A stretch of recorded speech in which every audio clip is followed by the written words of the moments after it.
ये क्या भिजवाया है इसके ससुराल वालों ने? अरे दिमाग तो ठिकाने पर है। ये लाल रंग के शगुन के जोड़े के साथ काले रंग की चूड़ियाँ कौन भिजवाता है?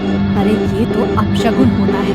कहने को तो इतने बड़े लोग हैं, लेकिन क्या यही समझदारी है इन ऊंची हवेली वालों की? अरे नई दुल्हन को काली चूड़ियाँ कौन पहनाता है भला?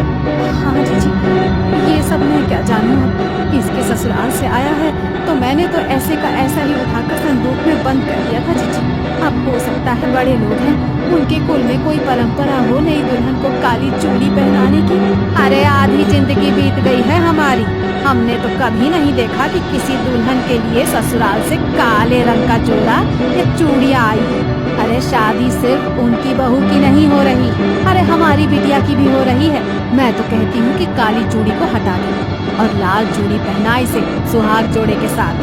अरे नहीं जीजी, वो जो नौकर आए थे ना इस जोड़े के साथ, वो खास तौर पर कह गए थे कि छोटी बहू जी को यही जोड़ा पहनाकर तैयार करना है। कमला की माँ की बात सुनकर उसकी जेठानी कमला के हाथों में वही काली चूड़ियां पहना देती है। कमला के ससुराल से आया हुआ लहंगा बहुत ही शानदार था। लहंगे को देखकर ऐसा लगता था जैसे किसी रानी महारानी की पोशाक हो। जैसे ही कमला की सहेलियां दुपट्टा कमला को पहनाने लगती हैं, तभी एक सहेली जोर से चीखती है और वो 2 कदम पीछे हट जाती है। क्या हुआ मीना, तू चिल्लाई क्यों?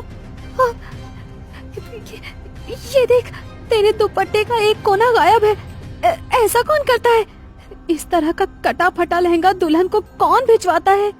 कमला की सहेली की चीख सुनकर फुलवा एक बार फिर दौड़ते हुए बेटी कमला के कमरे में आती है और जैसे ही वो दुपट्टे का कटा हुआ कोना देखती है, अपना माथा पकड़ लेती है। हाय राम, ये क्या अपशगुन हुए जा रहे हैं? मुझे तो समझ ही नहीं आ रहा। भगवान, ऐसी क्या भूल हो गई है हमसे?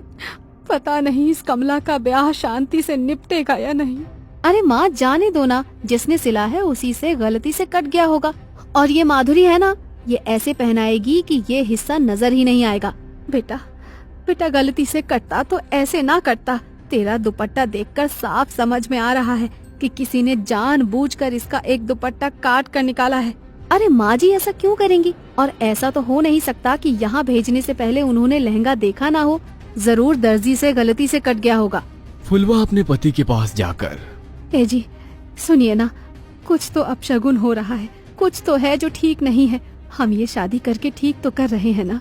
बार बार ऐसे संकेत मिल रहे हैं कि कुछ अनहोनी होने वाली है। अरे तुम औरतें बस शगुन अपशगुन ही करती रहो हर समय। इतने बड़े घर का रिश्ता ढूंढ कर लाया तेरी बेटी के लिए। नौकर चाकर राजमहल सब है उनका, और क्या चाहिए तुझे? सारा जीवन दिया लेकर ढूंढोगी तब भी ऐसा लड़का नहीं पाओगी अपनी बेटी के लिए। हाँ। पति की गुस्से से भरी आवाज सुनकर फुलवा चुपचाप जाकर मंडप सजाने लगती है। जयमाल के लिए पूरी तैयारियां हो चुकी थी। कुलदीप आकर अपने स्थान पर बैठ गया था। दूसरी ओर से कमला को उसकी सहेलियां पकड़कर मंडप की ओर ले जा रही थी। कुछ पल पहले शर्म से लाल होता उसका चेहरा धीरे धीरे बदलने लगा था। अचानक ही उसके चेहरे के हाव भाव बदलने लगते हैं और वो उसका हाथ पकड़कर लेकर आती उसकी सहेलियों को पूरा जोर लगाकर दूर धकेल देती है। देखते देखते खूबसूरत तरीके से सजे अपने बालों को नोच नोच कर वो बाहर निकालने लगती है और जोर जोर से चीखने लगती है। कमला बेटा, होश में आ, क्या हुआ है तुझे? कमला बिटिया, अरे बेटा बोल ना, क्या हुआ है? तू ऐसे क्यों चीख रही है? बोल तो।